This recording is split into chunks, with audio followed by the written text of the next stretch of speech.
Ronnie KRAY was buried 5 years ago. The East End turned out in huge numbers to honour its most notorious son. In his day, the most feared criminal in the underworld and Britain's most famous gangster.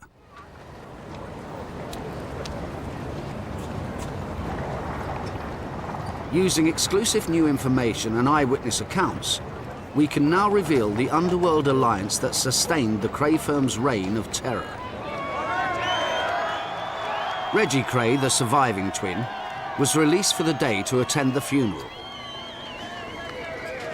Tonight, he is 31 years, 6 months, 3 weeks and 2 days into a life sentence for murder. Among the mourners is bank robber Freddie Foreman. His partnership with the KRAY firm goes back 40 years and threatened to defeat the detective who jailed the KRAYs. Freddie Foreman was far more involved with the KRAYs than I believed at the very beginning. He was a serious member of the family. I didn't realise that at the very beginning. I thought the KRAYs were constrained to using their own people. But Foreman was somebody that they could call upon at any time when they wanted some serious business to be perpetrated. Foreman was an evil man. He was a hitman that was open to offers. And so I think that, bearing in mind his track record, 30 years imprisonment would have been justified. Foreman was one of the pallbearers. He'd just completed a prison sentence for handling money from the biggest cash robbery in British history. Tonight, he talks frankly about his career in crime and life inside the firm.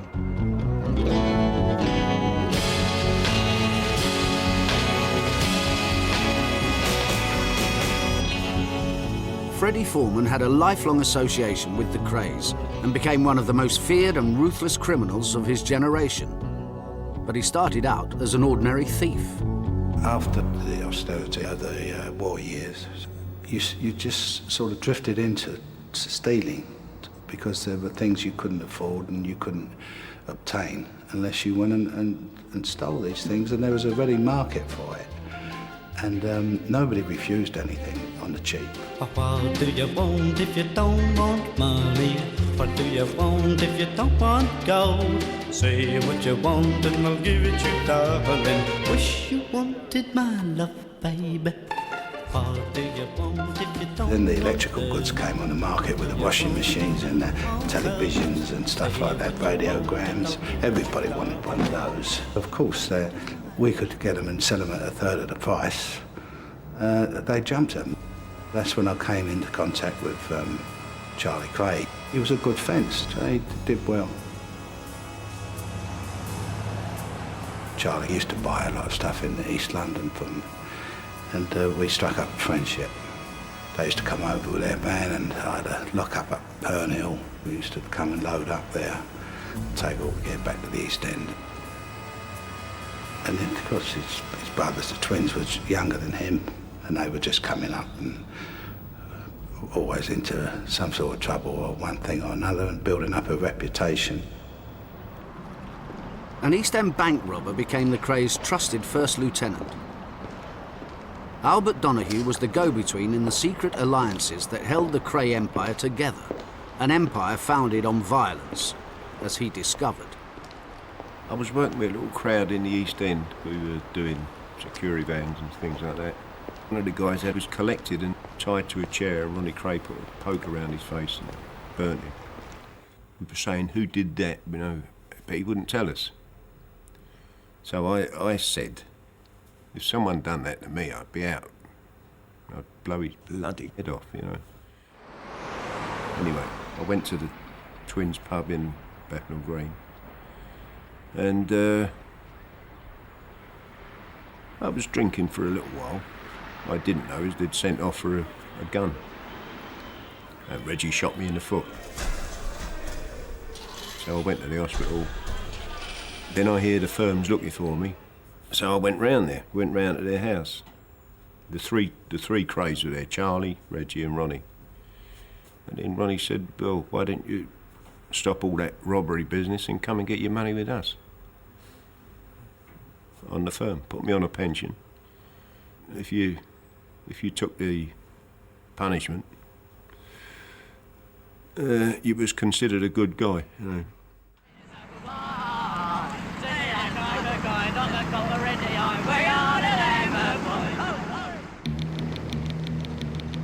South London was Freddie Foreman's patch, but he had to leave it behind when his fingerprints were found on a lorry used to steal a consignment of radiograms.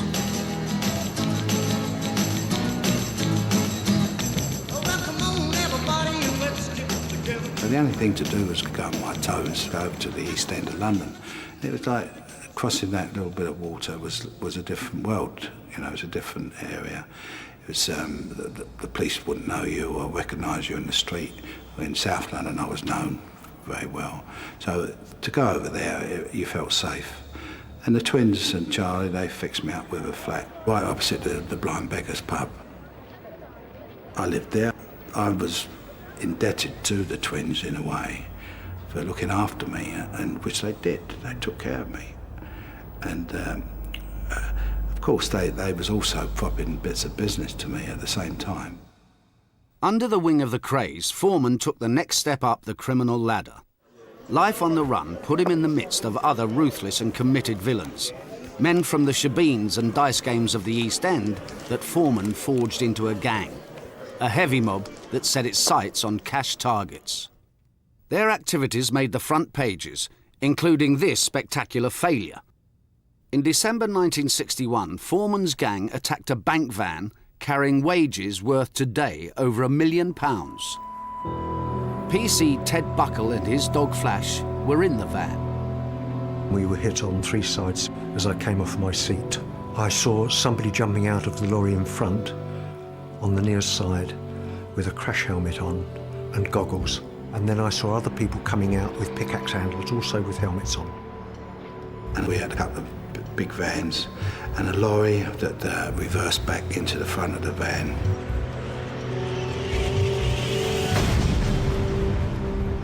And we had to come along the side of it in another van, which tore down the side of it. It smashed the side windows.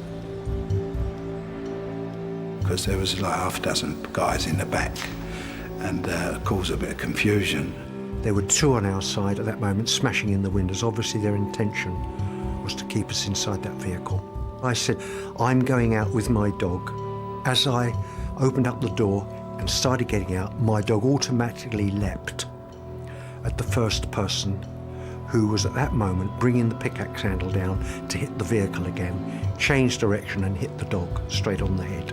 And I instantly went for one of these fellas with the pickaxe handle, spun him round, put my arm round his neck and held him in a neck lock.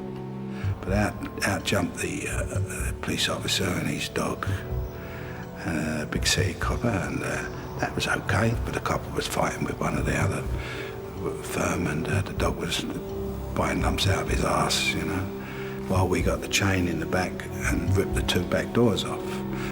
And the doors came off like a bit of butter and fell in the middle of the road. But then when we tried to get in the back of the van to get the money, which was laying there in the big leather cricket bags, all lined up, we had ready cash on wage packets. But two guards were standing there in a firing position with these two guns, two Berettas. It would turn the tables then. If you want a bullet in the head, you know, and then you climbed up in the back of the van because the bullets were flying all around the street. It wasn't the robbers using the guns, it was the guards protecting the money. And there's one of our firm crawling around on his hands and knees, and he's been shot right through the head, in one side and out the other it's gone. I saw these men running towards the getaway van, the back door was open and all jumping in, and then one of them shouted something and they all came back out of that vehicle with their pickaxe handles. At that moment I knew that I had a serious problem, that they intended to get at me to get their other person away. I knew my life was at stake. They meant it to take me out. They started raining blows on me and I had to let him go. And once I let go, they just turned and ran. So I still have scars on my head. I'm left-handed, and I couldn't use my left arm at all, and I thought it was just broken. But in fact, of course, they'd numbed it completely. The failed raid left the police with plenty of forensic evidence. In the back of one of the raiders' vans, they found the fingerprint of a known criminal. It was on this gas bottle. Foreman's gang needed a false alibi. Only an unimpeachable witness could convince a jury that the thief was elsewhere at the time of the raid. The KRAY twins had the solution. The twins found a particular doctor who came and gave evidence for one of the people put the chap in his surgery at the time of the robbery, so there was no way they could put him at the scene.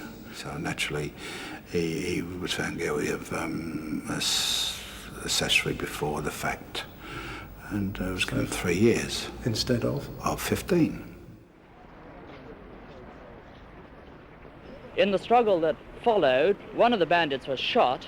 At the same time, the police constable was injured and he is now in hospital. As far as we know, no money was taken, and the gang made their getaway, carrying with them the wounded man. We all came away licking our wounds. Also, the man who was shot was seriously injured. You can't go to hospital, you can't do anything, because you're just offering him up and putting him inside for the rest of his life. Because I had a private doctor who I could trust and got him round to inject him and try and prevent any further damage, but it was too serious. And that was the end of it, I'm afraid. That was the end of the guy. And we had to deal with it ourselves.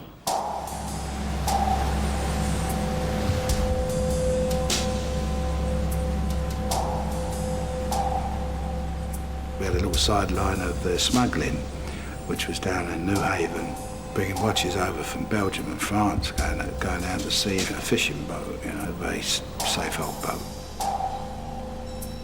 So we had that facility open to us from the old fisherman who was down there, and that's where we'd actually disposed of him.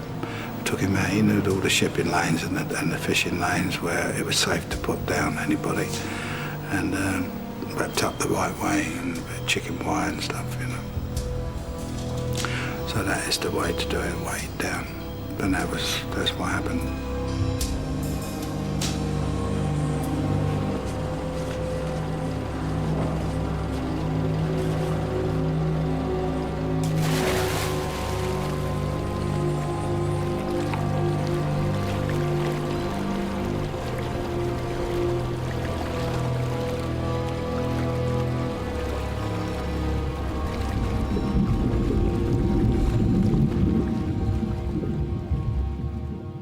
How many people have you personally dispatched in that way?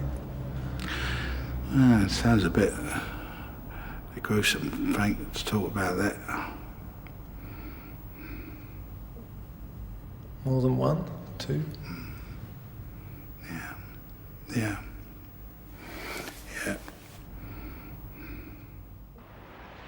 London was less security conscious in the 1960s, and the KRAYs were a magnet for any employee with a grudge. With inside information, Foreman's gang could simply sneak through a door in the lunch hour and come away with an enormous prize. They then made a cool getaway with 40 bars of gold worth £200,000, and they closed all the doors behind them to leave no trace. The twins also gave me some Charles Pixley. On this particular occasion, there was half a ton of gold in gold bars delivered there. And it was given to me, and we went to work and we got it, you know, the half a ton of gold, which was good, nice, sweet. And the twins was happy, everyone was happy. So I was indebted to them again, once again. And of course they got their corner, they got their whack. Foreman's share meant he could turn down the Great Train robbery just 3 months later in August 1963. But he became intimately involved in the aftermath because of his relationship with Frank Williams, the deputy head of Scotland Yard's elite flying squad. Williams was hunting the train robbers, and he was Foreman's kind of copper. I had a good relationship with Frank Williams. I knew him from back in the 50s when he was a DI in Kennington, when I had the club in Lambeth Walk. You could never bribe him or offer him money. He would never do anything with money. But he would say, if they want to come in, they come in, and I'll treat them fair, and I'll treat them on what the evidence is. Most of the great train robbers were caught and sentenced to an unheard of 30 years in prison. Some of them, including Buster Edwards, had got away and fled the country. 3 years later, he was tired of life on the run and wanted to come home, even if it meant prison. He planned to return some of the loot in exchange for a lighter sentence. Freddie Foreman was the only man he knew with the police contacts to fix it. On September the 19th, 1966, £50,000 of Buster's money turned up in a phone box. The public was puzzled. Many wondered how much of the £50,000 was to enrich the flying squad and how much to return to the post office.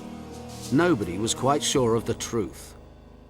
I met Buster and flew out to Germany and met him in Cologne, and then arranged for him to come back and give himself up to Frank Williams in my public house. I phoned Frank, he came round, and Buster got a fair shake. He wasn't verballed up or fitted up with any evidence. And he got half the sentence. He got, instead of 30 years, he got 15, which was something you could cope with and handle. Foreman was carving out a unique position for himself in the underworld. On one hand, he had the support and friendship of the KRAYs. On the other, an open line to the two top detectives in the flying squad. I mean, Frank Williams was hoping to be the head of the flying squad when Tommy Butler retired. He was ambitious in that respect. And you and Frank negotiated that deal for Buster's return. Yeah. I mean, I was taking Tommy Butler and Frank to the Simpsons in the stand and buying them lunch and expensive bottles of wine and everything, you know. In September '67, there was pressure to jail the London gangsters. Chief Superintendent Leonard Reed was given the task of building a squad to tackle the KRAYs.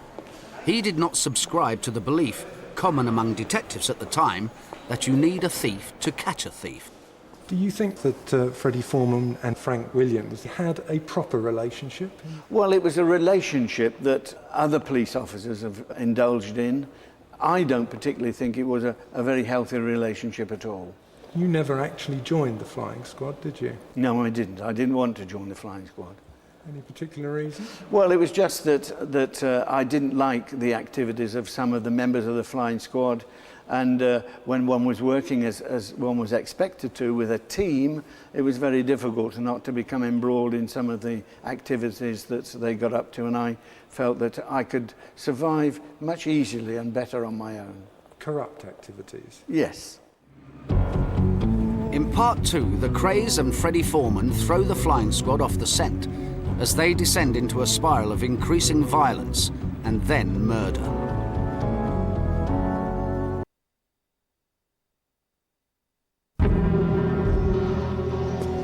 In January 1965, Freddie Foreman became a murderer after his brother George was targeted in an underworld vendetta. Two villains armed with a shotgun blasted George Foreman in the groin when he opened his front door to them. He nearly died. The information network of the KRAYs helped Freddie Foreman take his revenge. The attackers were tracked to a Bethnal Green pub. One of them was a small-time thief called Ginger Marks. Foreman and his mob raced to the pub and gunned down Marks in the street. They bundled the corpse into the back of the car. All that was left at the scene were Marks's spectacles and a pool of blood. Naturally, I wanted revenge, and it was payback time, you know, for me. And the sooner I got it over with, I couldn't live with it. I had to do it. I mean, the police knew, and everyone in the underworld really knew what went down there, and I didn't need the brains of Lloyd George to work it out, but proving it was another thing. And everybody who was associated with me was under investigation and getting their doors kicked in and spun, all their properties spun, you know.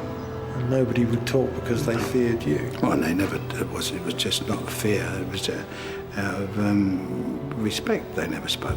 That's what it was all about. The body took the boat journey from New Haven. The police had nothing to go on.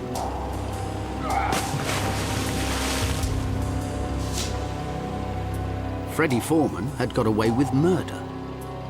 It made a deep impression on the KRAYs. The twins, I suppose they looked at it as an achievement in a way. should use a different word there, probably. Not The achievement is to get away to do something serious, the major capital thing you can do in this life, and to do it successfully, I suppose. I said, well, you know, you mustn't mess with those people because you know what will happen. In early 1966, the whisper on the street was that the KRAYs and a South London gang led by the Richardson brothers were about to go to war. But a fight at this Catford nightclub put paid to all that. The Richardson gang suffered a severe and unexpected defeat at the hands of a group of armed local villains. Eddie Richardson and Mad Frankie Fraser, the gang's chief enforcer, were in hospital with gunshot wounds. The shootout left one man dead and others seriously injured. The defeat of the Richardsons robbed Ronnie KRAY of the violent night out he craved, but he was not to be thwarted. Police are still searching for the gunman who shot a man in the bar of an East End saloon.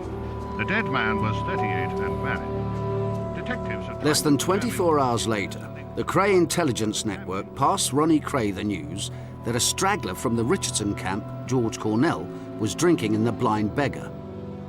Ronnie KRAY strode in and shot him dead in front of a dozen terrified customers. Ronnie KRAY was arrested, and Freddie Foreman went to lean on the witnesses. His intervention, backed by his reputation as an unconvicted murderer, ensured that the first police investigation ran into a wall of silence. I went to see them afterwards, and you know, just to confirm that what was being said is it's nice if you're in the toilet, you hear guns, you don't come out. And if you don't see anything, you can't say anything about it.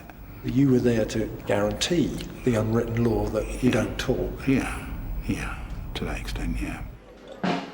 Freddie Foreman and the KRAYs were forming a unique alliance in the underworld. The fear they generated allowed them to penetrate London's clubland and take their extortion rackets into the West End unopposed. Mafia money from America helped open the fashionable Colony Club, and the KRAYs and Foreman were partners. It seemed they had struck gold. I would go up to the West End and collect from the clubs, and I was after the Colony. The Colony was paying $3 grand a quarter. Albert used to bring money from the Colony Club and different businesses and Starlight Club and this one and that one. And he's always bringing money out because we was involved in lots of different enterprises. The twins and Foreman would do bits and pieces of business. Not always gang stuff, but it was like tit for tat. You handle my business, and we can be somewhere else. We can be at the dogs, we can be talking to the vicar. Whichever kept the other person in their status quo. You know? How formidable an alliance would that be in the underworld at that time? Pretty strong, very strong. I was a sort of backup to the KRAYs, and people knew that, and they knew that I was very close with them. And their enemies became your enemies. People were prepared to go to war with the twins. I think they had second thoughts when they knew I was behind them. By the mid-60s, what was it you would do for each other? Well, we were prepared to do probably anything that was asked and without any questions. This was the moment when the KRAYs' view of their own power became so deluded that they planned a crime solely to enhance their reputations. In 1966, they decided to spring Frank Mitchell from Dartmoor Prison. Aged 37, Mitchell was an East Ender who had spent half his life behind bars in violent defiance of authority.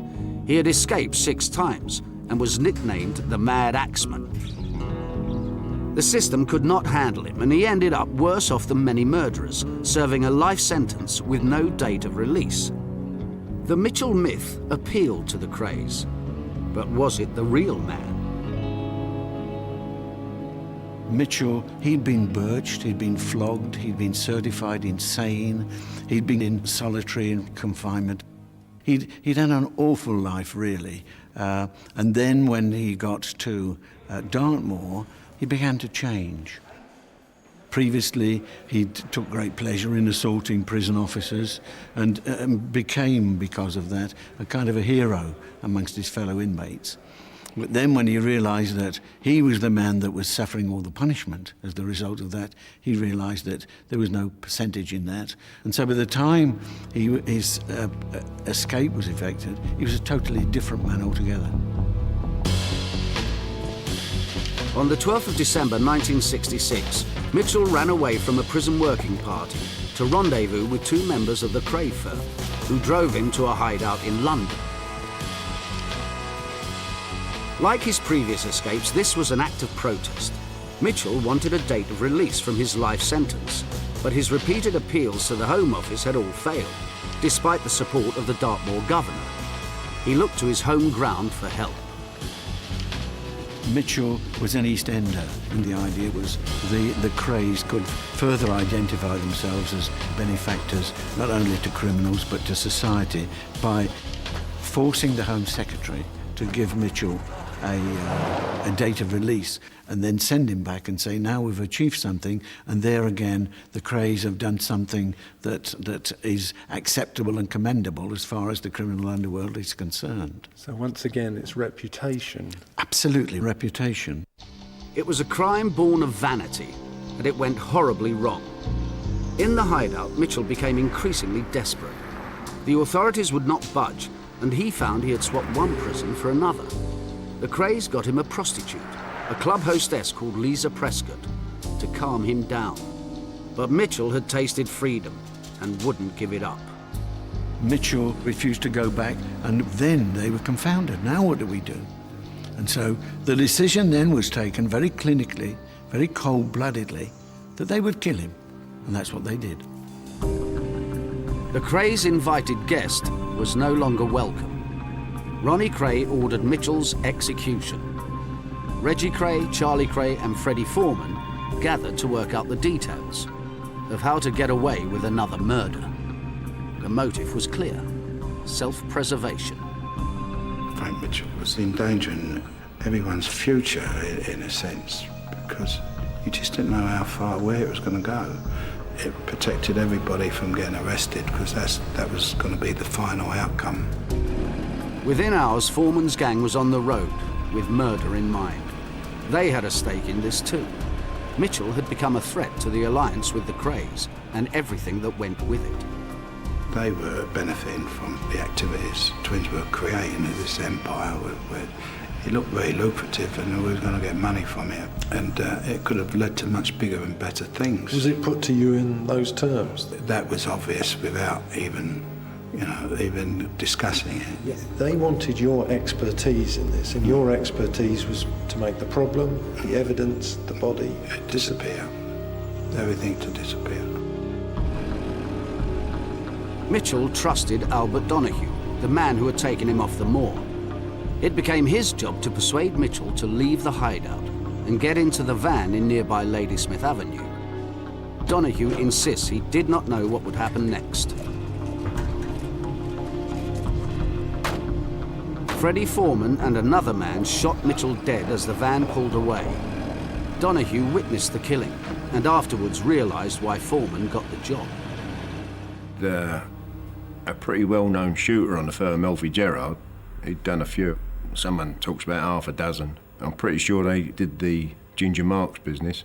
And disposal. No body, no crime. That was the belief.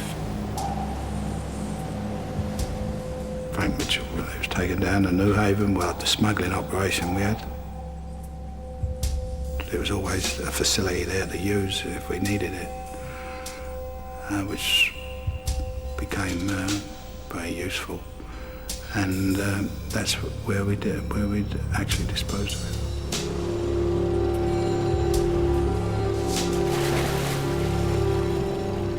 I think it was, how did I come to do that sort of thing? Well, a little bit of madness there myself, you know? You think you're untouchable. If you do things right, you'll get away with it, and would have got away with it if it wasn't for people opening their mouths, you know. Would you be a happier man now if you had got away with it? No, I'd been a happier man now if I hadn't have done it. And if I I never had to commit these sort of crimes. I'm not proud of the fact what I've done. I feel sorry and I apologise to their families and anybody that was left behind. It's late in the day to apologise, but I sincerely do. 12 days after his escape, Mitchell was dead. But the biggest manhunt in British criminal history carried on. The public, and more importantly the politicians, wanted results. So the flying squad was put in overall command of the operation to find Mitchell. They quickly concluded he was alive and safely out of the country. There was an individual officer, a chief inspector in the flying squad, who was identified as being the man that would collate all this information about Mitchell, and he was very convinced that Mitchell was in Ireland. Now, where he got that information from, I don't know. The officer involved was Frank Williams. Along with another detective, Williams sent a memo, which has been made public for this programme, asserting strongly that Mitchell was undoubtedly in Ireland. In the memo, addressed to the commander of London's detective force, the officers claimed that two entirely separate sources had confirmed that Mitchell was in the Irish Republic. It said the information was undoubtedly correct. The memo was written in response to this newspaper article, reporting the widespread underworld rumour that Mitchell had been shot and dumped at sea. Mitchell's disappearance came just 3 months after Freddie Foreman had been negotiating with Williams over the surrender of train robber Buster Edwards. Foreman was almost certainly the source quoted by Williams, but the flying squad detective would have had no idea that he was talking to the murderer, much less someone central to the KRAY plan to lay false trails. There was letters written to say that he's still alive. They was trying to make inroads to people of influence to filter information back, to get back to the police. Would you have taken the opportunity to reinforce that idea with Frank Williams and the police that Mitchell was safe and abroad? Yeah. Well, I mean, that was bandied around all over London. And of course, I'd give it credence if I heard it. I'd say, yeah, it's possibly that's right. You know, that's the best thing for him. The police swallowed the criminal's line completely, leaving Mitchell's family to cope with the ugly rumours that began to circulate about his ultimate fate. Because 1 minute one person was saying he was in the Bow Road flyover. Someone else said he was fed to the pigs. Someone else said he was down a sand pit. He had been cremated in a cemetery. Just all different rumours. It was horrible going to work because, like, we used to be followed by people, like in What, newspapers? Newspapers and that, and like you used to get pointed at and things like that. It wasn't very nice for us. Pointed out why? I mean, what would they say? They'd just say like that, that's Frank Mitchell's sisters and things like that. The Mad Axeman sisters? No, they didn't say the Mad Axeman sisters. They did. Did they? I can't remember that, so. And what was that like to endure? Well, it wasn't very nice, but then I didn't care because we knew he wasn't a Mad Axeman, so it didn't really bother us. What would you say to people who enjoy the myth that's grown up around the gangsters and the criminals of that time? I think it's a load of crap, in other words.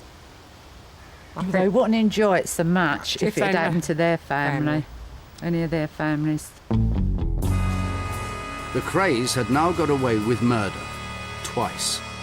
They were beginning to acquire a taste for it. In part 3, Reggie KRAY gets his own grisly initiation.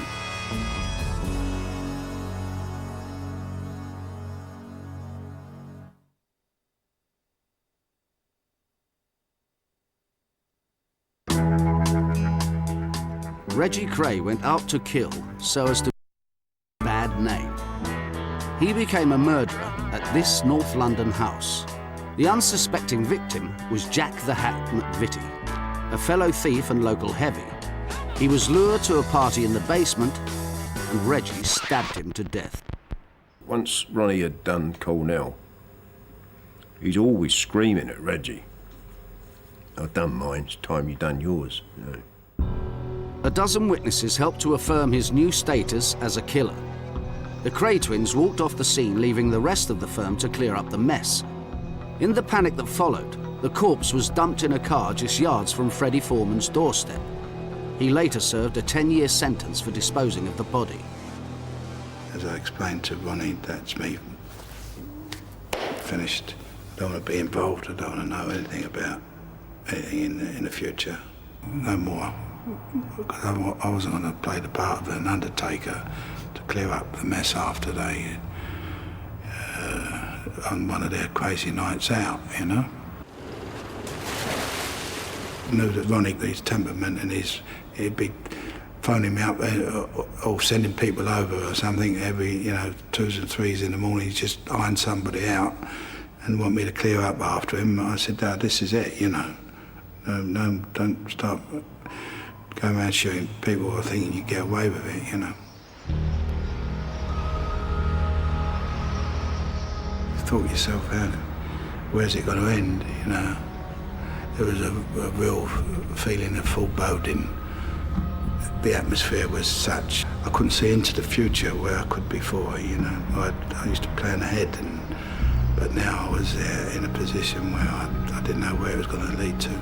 Frank Mitchell was the writing on the wall. The firm, I could see that they was cracking up. Their nerves were jangled and, then they was all popping pills and stuff like that. They was in a terrible state. And I did try and clear up the situation so that they could survive.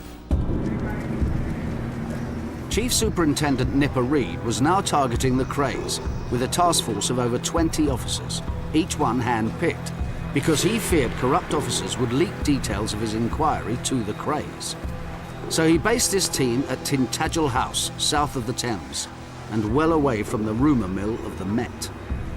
I knew that if I remained at Scotland Yard, the likelihood was that information from my office would find its way back to the KRAY organisation. I wanted people that I knew and could trust in my squad, and I told all of them that they must under no circumstances visit Scotland Yard alone, that they would go in pairs so that they couldn't be confronted by one of their alleged friends. Nipper Reed was fighting a 30-year-old culture of sleaze, which encouraged detectives and villains to come to a cosy accommodation with each other. You used to meet up with people in the flying squad the same as you did other villains in there. You walk in a pub and they'd be in the other bar and they'd send a drink over, you'd send a drink over and you go, they'd probably be kicking your door down on the weekend and swagging you down the neck, putting you on IDs, and there were police officers, obviously, you could straighten out, but we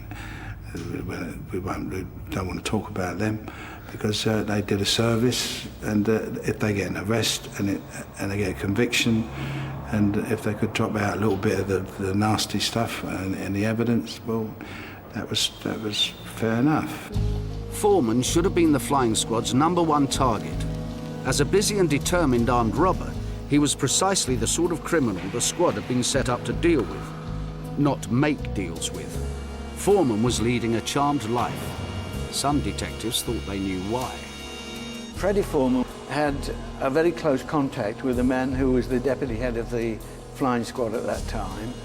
There's no doubt that he was an informant of some kind for that man, and it was probably a reciprocal arrangement, and based on that, he was probably forewarned about certain matters that he may have been accused of or suspected of. How many convictions have you got for robbery? None. None? None. Was there an explanation for that? The explanation is there's no evidence to prove that I did these things. How many times have you been tried for murder then? Twice. And what's been the result on those occasions? I was acquitted on 2 occasions. In May 1968, Nipper Reed and his team arrested the KRAYs in their mother's new council flat The timing was not of his choosing. The police had a mole in the firm who told them that another murder was being planned. The firm was rounded up and ended up in Brixton Prison. But Nipper's case against them was not yet strong. He had no signed statements and no forensic evidence. He had to use a mixture of bluff and guile to make his case. This place is the chapel of Brixton Prison, and just beyond the door at the bottom is A Wing, where all these prisoners were kept. And I would come late at night and booking as the Reverend X, Y, or Z, and they would be brought to me quietly, without their shoes, slipping along these corridors and down to see me, because it was important from their point of view that they were never seen to be giving any kind of intelligence or statement to me. Otherwise, their life was in jeopardy. They all understood that. The Krays only knew one tactic: fear. Now that they were behind bars, their idea of a defense against the murder charges was simple: to terrorize members of the firm into pleading guilty to them. I show Reggie my notes. He looks at them and he ripped them up. Now Ronnie says, what we've decided is you stand up for Mitchell and we'll take all the other stuff. All the other stuff. Once people know they're off the murders, no one's going to accuse them of grievous bodily harm or fraud or anything. You know. They're going to get probation. So I said, I thought, and I went, no. And that was it, you know. Temperature dropped.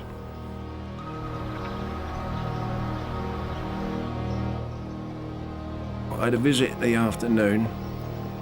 My mother came up with the baby. As I passed the baby back, I gave her this note. Like, go to Bow Street, tell Nipper Reed he can have the business if he comes to see me. Once Donahue had turned his back on the Krays, the case against them began to build, but the fear lingered on. Detectives from Nipper's squad traced Lisa, the prostitute who spent 4 nights with Mitchell and heard the shots that killed him. They picked her up in the early hours of the morning and made south for Tintagel House, away from Scotland Yard, in an unmarked car. And she knew enough about London to know that when she came out over Lambeth Bridge, she should have turned left, and she turned right. So she was convinced that my officers were members of the KRAY gang that had come to pick her up. Terrified, she opened the door of the car that she was in and ran to the parapet, trying to throw herself over into the river before she was dragged back. And the reason that she did that was, although this was 2 years later, she was still terrified because she had been told, don't forget, wherever you are in the world, we will find you. And if you open your mouth, you'll be dead. And so that threat still applied as far as she was concerned.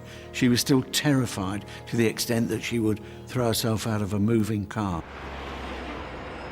The Mitchell trial was the 3rd murder charge the Krays had faced at the Old Bailey. The twins were already serving life sentences for killing Cornell and McVitie. It was a confusing trial. There was no body, no forensic evidence to speak of, and the crime was nearly 3 years old. What's more, the principal prosecution witness was a member of the KRAY gang. Foreman and the Krays flatly denied all knowledge of Mitchell's murder, and the jury acquitted them. I went to the trial with my sister, but my sister went up on the dock, as you call it, and I sat in the back. And as she said her piece, like, you know, she brought forward, she spat at the Krays and called them pigs. We thought they should have been found guilty. We was all upset. Do you feel you've had justice? No, we've not had justice. Frankie's still missing. We don't know where he is. We've never been able to bury Frankie. The Krays and Foreman got away with murder because the jury faced an impossible choice: which villain to believe. Albert Donahue, in the witness box, was a member of the firm who had originally been charged with Mitchell's murder. Freddie Foreman, in the dock, was only identified as the killer by Donahue. Who to believe is still a puzzle. I mean, you delivered him to the van in which he was shot dead, and then Foreman's gang allowed you to walk away. And that's pretty compelling evidence that you knew what was going to happen. Well, yeah, it might seem that way, but on the other hand, it could be... You could take it exactly the opposite way. How so? That I didn't know, but I've been involved, so that was it. I've got to keep my mouth shut, you know. Which is the way the twins work. Practically all their murders were done openly in front of witnesses. Did Albert Donahue know that there was a plan to kill Frank Mitchell? Yeah, well, he knew that was going to happen, whether it was then and there or 10 minutes or half an hour later. He knew that was the outcome. If I'd known, I could have gone missing, or something like that, you know, or been late. Could have cocked it up anyway, you know. I could have said I couldn't separate him from the girl, bring the girl out. They go, oh, they don't want a double job. So they'd have probably backed out. A million things I could have done to stop it, had I known. So you believed that he was going to the country? On that night, yeah. I assumed that sometime later he probably would go. Would you have gone driving to the country with Alfie Gerrard and Freddie Foreman in a van without windows? No. No. But there's always the element of someone doing the talking, and which in this case is the only reason that the truth was found out. When you look at the position that Albert Donahue was in, he was actually charged with the murder and asked to take it on board and put his hands up to it. He can't ask anybody to do that. Nobody is going to put his hands up to a murder he's not committed, even though he may be an accessory to the fact.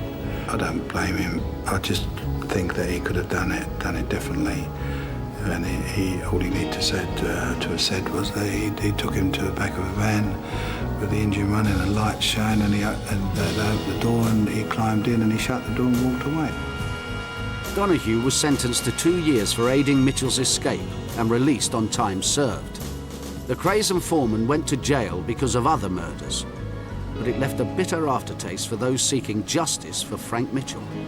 This was the one that I wanted a conviction on, because I must, during the course of that investigation, found sympathy for Mitchell because of his situation, because of the life that he'd led, and I wanted desperately and badly a conviction, and I was very disappointed because I believed, and still do, that Donahue was telling the truth. This film, shot by Nipper Reid, shows the Krays' final sight of the outside world as they were driven up the M1 to start their life sentences. For Frank Mitchell, there was no justice even in death, but the investigation of his murder destroyed the underworld alliance between the Krays and Freddie Foreman. That partnership made the gangland of the 60s unique, and its downfall stifled the growth of organised crime. The murder of Mitchell was the first really big charge that we made, and that was the breakthrough. And once we got that one, and that started off, and it began to roll, and we wiped everybody up then, the whole of the gang, and Freddie Foreman were enmeshed in this big sweep, and then people started to crack a little bit. So in that sense, yes, Frank Mitchell did get his revenge, because he you could say quite convincingly, was the man that started it all off and caused the destruction of the KRAY Empire.